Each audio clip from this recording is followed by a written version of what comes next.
Hey BC, I've been kind of asking everyone, just, playing in the Target Center in front of sellout postseason crowds, Maya Moore's jersey retirement, and you've been here for a few years, but just what was this season like playing in front of those fans? Yeah, incredible. I mean, so much fun. You felt the energy, I think, throughout the city the entire season, and as our success kind of went on, you just felt more and more energy. Even like going to restaurants, walking around town, like 2 or 3 years ago, maybe I wouldn't have been recognized, and now it's like almost guaranteed someone's gonna come up to me and say hi, congrats on the season, things like that. So it's cool. I mean, the energy, the arena, just so fun. And I think it's what our sport deserves, it's what our team deserves, and it's just been a lot of fun to share that with the fans at Target Center. Bridget, you've been with Lynx for a long time now. What do you think what do you think you'll say years from now when people ask you about this, this 2024 season? That was a historic season in the W, but also this 2024, Lynx team. What do you think, will kind of always stick with you that you'll, think of when thinking of playing on this team? Good question. I think it's still so close. I think maybe a couple of weeks from now I'll be able to reflect a little better, but I think just an incredible run. Underdog story, no one thought we would be as good as we were. Kind of just a group of veterans that have all had so many different paths that came together to be really successful in such a short period of time. I think that's really special. Just a great group of people that I was able to be around every day made it special. But yeah, pretty just incredible run, I think. And I know the season is still fresh, but do you have an off-season plan? Like, what do the next sort of few months look like for you? I know you had a great season overseas last year. Just curious what your plans are for this winter. Yeah, going back overseas. I'll be home for a couple weeks and then back to Hungary, the same team I was with last year, so back there. A lot of, through the postseason, Cheryl, other players that always just commented on how dependable you are as a person and as a basketball player. What goes into that, being kind of a role player for the first part of your career, now a starter, and keeping that kind of same humble dependability? I mean, I think that's how I was raised. I've always just wanted to work as hard as I can, be the best teammate I can be, the things I can control every single day. That's what I pride myself in, showing up. I'm not going to make every shot, I'm going to make mistakes on the court, but as long as I'm like the consistent teammate, a hard worker, coachable, then I'm going to set myself up for success and be pleasant to be around, because I want people to feel good when they're around me. So that's kind of how I show up to work every day, and I also just love my job and I love being part of the Lynx. So that plays into it too. Well, we know Sunday was a great disappointment, but you had a long season, Olympic break, won the Commissioner's Cup, a lot of high points. When you look back, is there any favorite moment that stands out? Oof. I mean, a couple. Commissioner Cup was obviously incredible. I think it started off our season like on a high, and we knew how good we could be after that win. I think going to Game 5 in the semifinals and winning at home, that was incredible. The finals obviously was just an incredible highs and lows, but just experiencing that, over 19,000 fans at Target Center, that's going to be like very memorable for me. We've had some incredible games. Game winner in Connecticut. So many highs throughout the season that I'll be able to reflect upon in a couple weeks.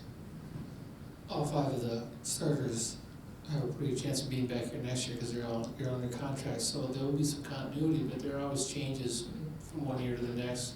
Given how kind of great the chemistry was here, can you just talk about, if there's any concerns that it'll be hard to recreate that?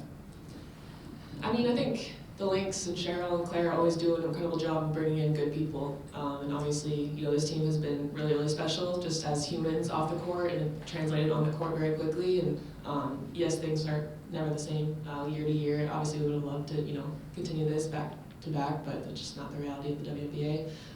But they always bring in good people, good basketball players that are going to be great additions to the locker room first. So to recreate, I don't think that's going to be our mindset. It's just trying to be the best versions of ourselves next year. And obviously with the group that we have that's on contract for next year, I think it's really exciting and something, hopefully we're not going to be picked ninth to start the season next year. You're second right now. There we go.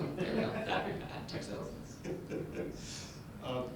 Bridget, you made such great strides with your offensive game this year. As you go overseas this winter, what do you think you need to still work on? I always want to get better every single year. Being aggressive, finding ways to create my own shot, being a facilitator. Overseas, I kind of do everything. I'm kind of asked to do a lot, which is really good for me to be put in those positions consistently, and just expanding my game, being as versatile as I am. Obviously being a three-point shooter, but getting in the post more, driving to the basket, finishing around the rim, things like that, just to be even more of a threat offensively. Bridget, everyone in this organization and in this market, expected big things out of Fee this year, and saw them take place. Now that the dust has settled a little bit just on the historic postseason that she had, as well. Like, and is there any point where she reaches a level where you're like, oh my God, or is it just kind of like, yeah, like that's Nafisa Collier?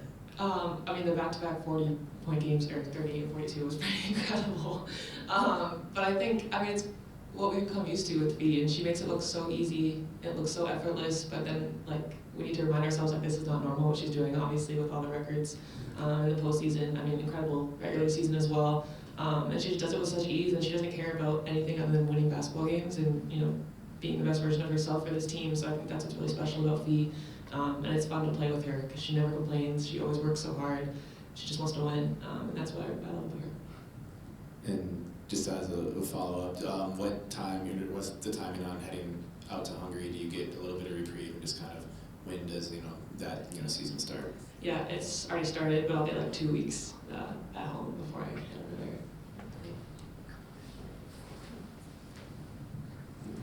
over there. We'll take one question from the Zoom. Jordan?